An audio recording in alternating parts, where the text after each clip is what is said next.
Yang kita tolak dalam tauhid uluhiyah adalah bila mana mereka menyangkakan bahawa amalan tawassul, tabarruk, istighasah itu adalah menyembah lain daripada Allah. Ini sangat keliru.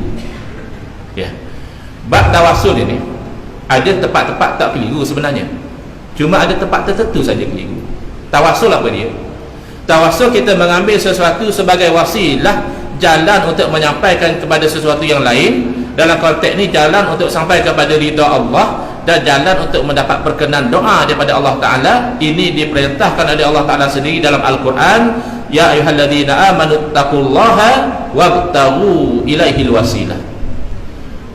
Wahai orang-orang yang beriman, hendaklah kamu itu bertakwa kepada Allah dan hendaklah kamu cari wasilah menuju pada Allah Ta'ala. Mana tawassul dengan makna cari wasilah ni Allah suruh. Baik. Yang tak keliru di kalangan umat Islam, tawassul macam mana? Yang pertama adalah at-tawassulu bi asma'illahil husna, bertawassul dengan nama-nama Allah. Yang tu tidak jadi keliru. Semua orang Islam setuju. Bagus kita itu bila berdoa kita tawassul dengan nama Allah. Nak rezeki ya Razzaq, nak lapang ya Fattah, nak ilmu ya Alim, nak berdepan dengan musuh ya Jabbar, ya Qahhar, ya Muntaqim. Itu namanya at-tawassulu bi asma'illahil husna. Clear. Umat Islam tidak berbalah sebab itu. Yang kedua at-tawassulu bil a'malis solihah, bertawassul dengan amal soleh. Umat Islam pun tak balah. Apa tawassul dengan amal soleh? Yang paling basic, nak dapat ridha Allah, buat amal soleh. Kita nak dapat ridha Allah, main tahajud lah, buat baik pada mak ayah lah, tolong anak yatim lah, buat baik pada jiran tetangga lah, ya. Itu bagus. Yang kedua, kita nak dapat perkenan doa daripada Allah, kita buat amal soleh dulu. Kita nak berdoa ni benda besar ni, ya Allah, moga-moga nantilah aku jadi menteri misalnya, besar tu hajat tu. Maka kita buat amal soleh dulu, kita bersedekah, kita buat apa-apa, moga-moga dengan amal soleh kita tu Allah perkenan doa kita. Atau amal soleh tu kita buat lama dah, 3 tahun dulu pernah orang tawar rasuah pada kita, tapi kita ingat Nabi SAW bersabda, ar-rashi wa murtashi kilahuma finnar, orang yang bagi rasuah dengan orang minta rasuah dua-dua dalam neraka belaka. Tak jadi kita ambil rasuah, padahal kita terdiu sangat, 50,000 anak kita. Tahun ni kita ditipu musibah, ada penyakit, kena fitnah dan sebagainya. Lalu kita angkat tangan, ya Allah dulu hamba pernah tolak orang nak bagi rasuah pada hamba, kali itu amal soleh di sisimu ya Allah, sembuhkanlah penyakit hamba ni. Itu namanya tawassul dengan amal soleh. Yang tu clear, tidak ada kekeliruan. Kekeliruan mula masuk bila at-tawassulu bis solihin, tawassul dengan orang soleh disangkakan haram dan syirik oleh sebahagian umat Islam yang tidak faham pegangan ahli sunnah wal jamaah. Dia tu tak boleh tawassul. Kita kata, ya Allah dengan berkat nabimu, ya Allah dengan berkat Syekh Abdul Qadir Jalani, ya Allah dengan kealiman Imam Syafi'i. Tak boleh lagu tu. Tawassul dengan orang soleh ni yang telah mati ni, tawassul dengan makhluk. Bila kita tawassul dengan makhluk, kita menjadikan makhluk sebagai perantaraan antara kita dengan Allah, lagu tu syirik. Betul kan? Tidakkah kamu sendiri membenarkan tawassul dengan amal soleh? Kamu kata tawassul dengan amal soleh tak apa, ya Allah dengan berkat amal soleh saya perkenankanlah doa saya, boleh. Bahawa amal soleh tidak makhluk. Adakah orang soleh saja makhluk, amal soleh bukan makhluk? Kalau kamu kata begitu, kamu menyanggah nas Al-Quran, wallahu khalaqakum wa ma ta'malun. Allah yang ciptakan kamu, kita semua makhluk Allah, dan apa yang kamu amalkan soleh atau tidak soleh juga makhluk Allah juga. Apa justifikasi? Tawassul dengan satu makhluk yang namanya amal soleh, boleh, tidak syirik, bagus. Tawassul dengan satu makhluk yang lain namanya orang soleh, itu haram dan syirik. Apa justifikasi? Tak ada. Sedangkan tempat perpusingan hanyalah kesolehan. Satu namanya amal soleh, satu namanya orang soleh. Baik. Dan bagaimana nak disyirikkan amalan yang diajar oleh Nabi SAW?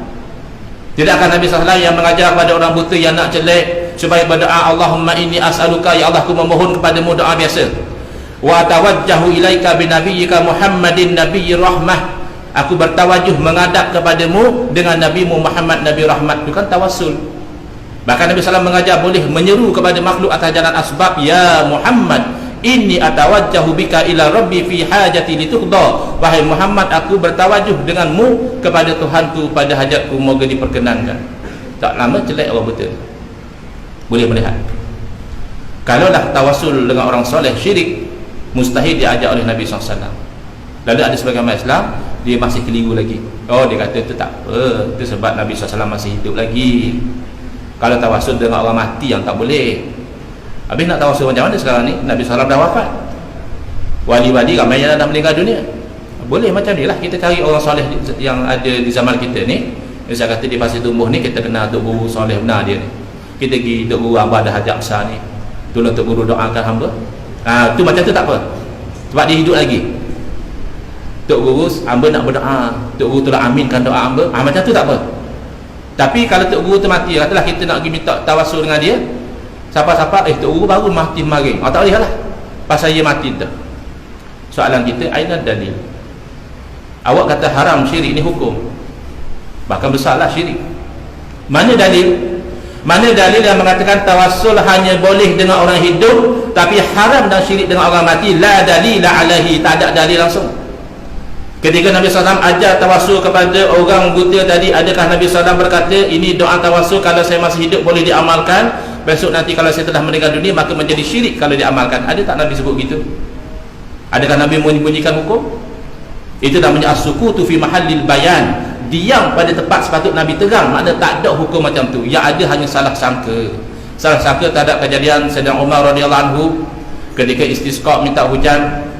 Sayyidina Umar berkata, ya Allah, dahulu kami tawassul dengan Rasulmu, engkau telah beri hujan kepada kami. Sekarang kami tawassul dengan bapa saudara kepada Rasulmu, berilah hujan kepada kami. Maka orang yang keliru dia kata, itulah dalil tak boleh tawassul dengan mati. Kalau boleh tawassul dengan mati, kenapa tak tawassul direct dengan Nabi SAW? Kenapa pergi tawassul dengan Al-Abbas yang masih hidup? Itu bukan dalil. Itu hanya sangkaan kamu terhadap kejadian yang berlaku. Tak ada Sayyidina Umar kata, ya Allah, dahulu kami bertawassul dengan Rasulmu, tapi oleh kerana haram bertawassul dengan orang mati, kami tawassul dengan Al-Abbas. Tak ada. Itu hanya sangkaan dia. Dan sangkaan dia itu tidak sama dengan kefahaman ahli sunnati wal jamaah bahawa kejadian itu menunjukkan boleh tawassul dengan lain daripada Nabi SAW. Satu. Yang kedua, kan syiar kita ni dalam agama kita ikut salaf, kan? Dalam memahami agama yang paling baik kita ikut kefahaman salaf. Siapa yang lebih salaf berbanding sahabat Nabi? Sahabat Nabi sendiri faham doa tawassul boleh diamalkan selepas daripada kewafatan Nabi SAW. Sahabat yang bernama Utsman bin Hunayf radhiyallahu anhu ajar doa tersebut kepada seorang lelaki di zaman Sayyidina Utsman bin Affan menjadi khalifah radhiyallahu anhu. Mana lama lepas Nabi wafat, orang lelaki ni ada hajat besar, maka dia kata, kamu baca doa ni. Sekarang ni mana lebih aula, kefahaman sahabat Nabi atau kefahaman kita? Jelas kefahaman sahabat Nabi lebih tepat. Dan mereka faham bahawa tawassul itu adalah kerana kemuliaan orang yang kita bertawassul dengannya. Adakah Nabi SAW mulia hanya ketika baginda hidup? Setelah baginda wafat, baginda tidak lagi mulia di sisi Allah? Jelas baginda mulia sentiasa. Maka mengharamkan tawassul dengan orang mati ini la dalila alaihi, tidak ada dalil, melainkan keliru semata-mata dan bercanggah dengan perkara ahli sunnah wal jamaah. Yang kedua, tabarruk. Ada orang sensitif dengan tabarruk. Mana boleh ambil berkat ni? Boleh rambut Nabi dia pergi cium, ni pergi celup dalam air, ni pergi minum air rambut Nabi. Syirik. Sebab rambut tu makhluk. Jadi kita pula pergi cium rambut Nabi, pergi ambil berkat, pergi minum air celupan rambut Nabi, itu syirik. Minum air tokak Ali? Tak syirik. Makan Panadol? Tak syirik. Tabaruk apa dia? Tabaruk kan ambil berkat, maknanya al-barakatu ziyadatul khair. Kita buat sesuatu supaya bertambahnya kebaikan. Ini dilakukan oleh para sahabat di depan Nabi SAW. Nabi SAW bila berwudu, air wudu ditadah oleh para sahabat, disapu, diusap ke muka dan ke badan mereka. Tabarukan, ambil berkat. Padahal apa? Tak ambil air lain, banyak lagi air lain. Kenapa ambil air yang gugur daripada jasad Nabi SAW ketika Nabi berwudu? Kali itu namanya tabaruk. Kalau syirik, kenapa Nabi biar? Kan Nabi orang yang menentang syirik. Kemudian Nabi SAW sendiri apabila baginda tahallul, cukur kepala, baginda sendiri yang memerintahkan agar rambut baginda itu diedarkan, dibahagi-bahagikan kepada sahabat, dia tabarraku bihi, supaya sahabat boleh ambil berkat. Dan salah seorang sahabat Sayyidina Khalid bin Walid radhiyallahu anhu ambil 3 helai rambut Nabi, letak dalam kain serban, bawa pergi berpegang. Sayyidina Khalid cerita apa pada orang ramai? Sayyidina Khalid kata, semenjak daripada saya letak rambut Nabi SAW dalam kain serban saya, senantiasa Allah beri kemenangan kepada saya dalam peperangan. Yang bagi kemenangan rambut ke Allah, Allah juga. Tapi tidak salah kita itu mengambil berkat daripada rambut Nabi, daripada pakaian Nabi, daripada pakaian orang soleh.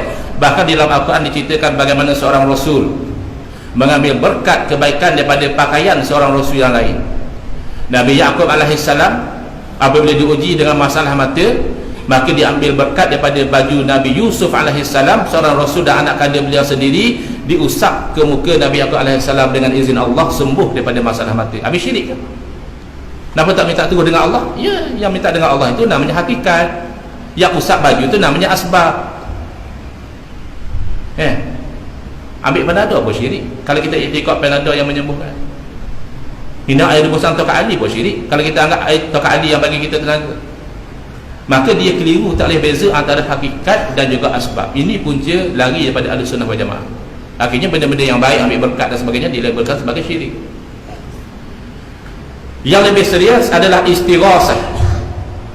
Apa dia istighasah? Minta tolong. Ghaus, pertolongan. Istighasah yastaghisu, minta tolong.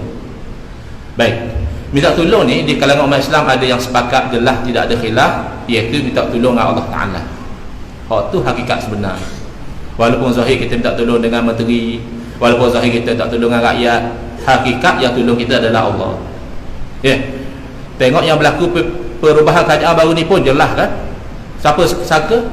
Macam sekelip mata terjelas, terzahir, Allahumma malikal mulki tu'til mulka man tasha wa tanzi'ul mulka mimman tasha wa tu'izzu man tasha wa tudhillu man tasha. Tu hakikat nama dia. Tak payah kempen lah kita kan, tak payah ngundi lah kita, dah Allah Ta'ala yang beri belaka. Itu nama asbab.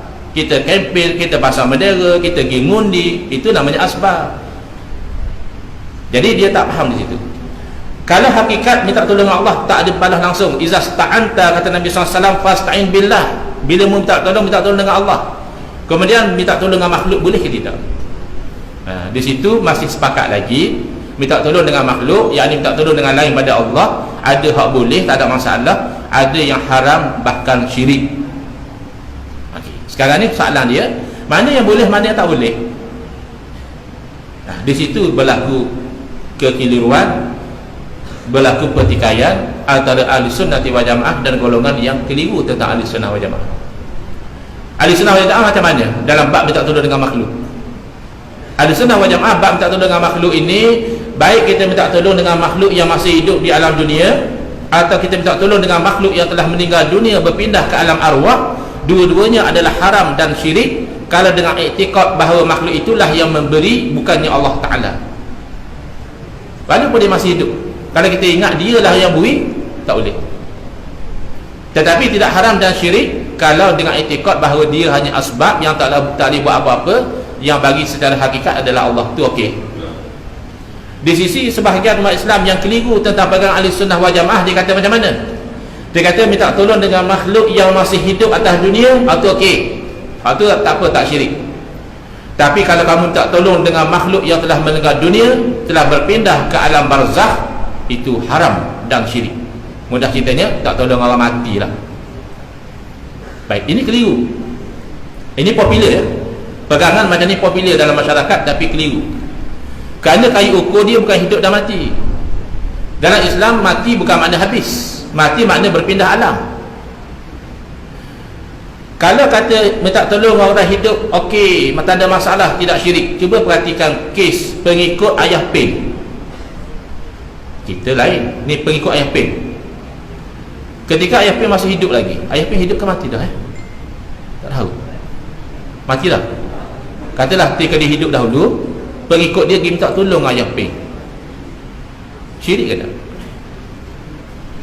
Pengikut Ayah Pen minta tolong Ayah Pen itu syirik. Kerana ketika mana dia pengikut Ayah Pen tak tolong Ayah Pen dengan iktikad bahawa Ayah Pen itulah yang beri, Ayah Pen itu Tuhan bagi dia, maka syirik.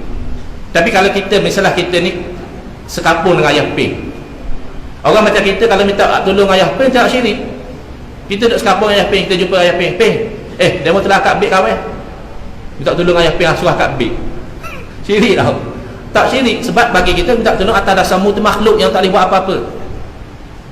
Adapun minta tolong dengan yang telah meninggal dunia atas nama itu hanyalah asbab, di sisi Ahlussunnah wal Jamaah tidak syirik. Bahkan dilakukan oleh sahabat. Dalam kitab Fathul Bari, susunan Amirul Mukminin fil Hadis Ibn Hajar Asqalani rahimahullah taala, beliau membawakan dengan sanad yang sahih. Satu orang sahabat di zaman Sayyidina Umar Al-Khattab radhiyallahu anhu pergi ke makam Nabi SAW. Ketika itu beliau merintih-rintih dan meminta tolong pada Nabi SAW yang telah wafat. Kata beliau, ya Rasulullah, istasqi li ummatik.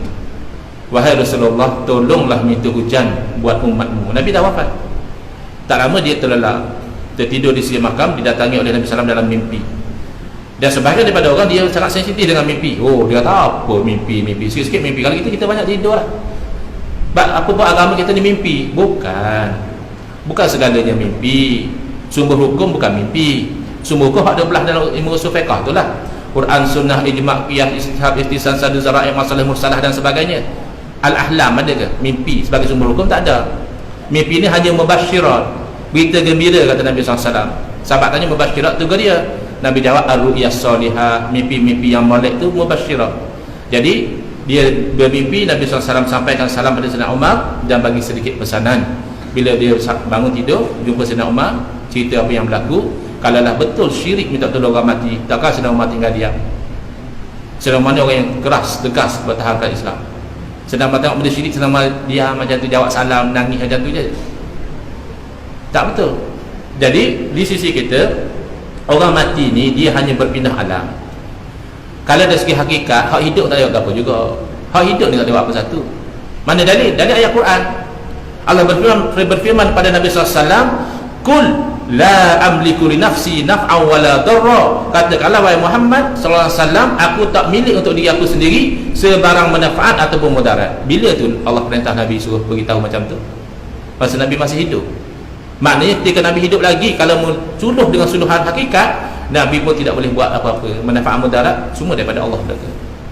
Tapi kalau dari segi asbab, memang Allah Ta'ala jadikan Nabi SAW ini sebab kepada kebaikan. Allah berfirman, wa ma arsalnaka illa rahmatan lil alamin. Bahkan Nabi itu Allah jadikan rahmat kepada sekian alam. Itu asbab nama dia. Jadi bila keliru asbab dengan hakikat ni, yang jadi gelincir ahli sunnah wal jamaah ni. Cuba tengok satu ayat Quran. Satu ayat ada dua-dua. Allah berfirman, wa ma ramaita id ramaita walakinna Allah rama.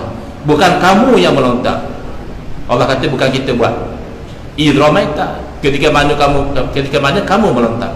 Allah kata kita buat pula. Walakinna Allah rama, akan tetapi Allah Ta'ala lah yang melontar. Dia macam mana? Sekejap Allah kata bukan kita melontar, Allah nafikan perbuatan daripada manusia. Kemudian Allah kata izramaita, Allah isbatkan balik perbuatan kepada manusia. Adakah ayat Quran sama ayat Quran bercanggah? Mustahil. Kita yang kena faham dengan kefahaman ahli sunnah wal jamaah. Jadi kefahaman kita adalah wa ma ramaita khalqan izramaita kasban walakinna Allah rama haqiqatan. Bukan kamu yang melontar secara menciptakan pelontaran. Al-khalqu lillah, yang mencipta hanya Allah saja. Izramaita kasban, ketika mana kamu melontar sebagai usaha dan ikhtiar. Kan etika ahli sunnah wal jamaah ni Allah jadikan bagi makhluk tu usaha dan ikhtiar. Walakinna Allah harama haqiqatan, dan Allah juga yang bagi usaha ikhtiar. Maknanya pelontaran tu hakikatnya daripada Allah jugalah. Kan selesai. Tak timbullah isu mensyirikkan amalan-amalan tawassul, tabarruk, istighosah. Jadi menjadi tugas ahli-ahli pondok menjelaskan benda ni secara orang faham. Sekarang ni banyak orang tak faham. Doa tepi kubur, dia tak sembah kubur dah. La ilaha illallah. Berdoa tepi kubur saja, bukan pergi sembah kubur. Sembah apa orang mati dah? Alang-alang kalau nak sembah daripada Allah, baik sembah orang hidup. Betul tak?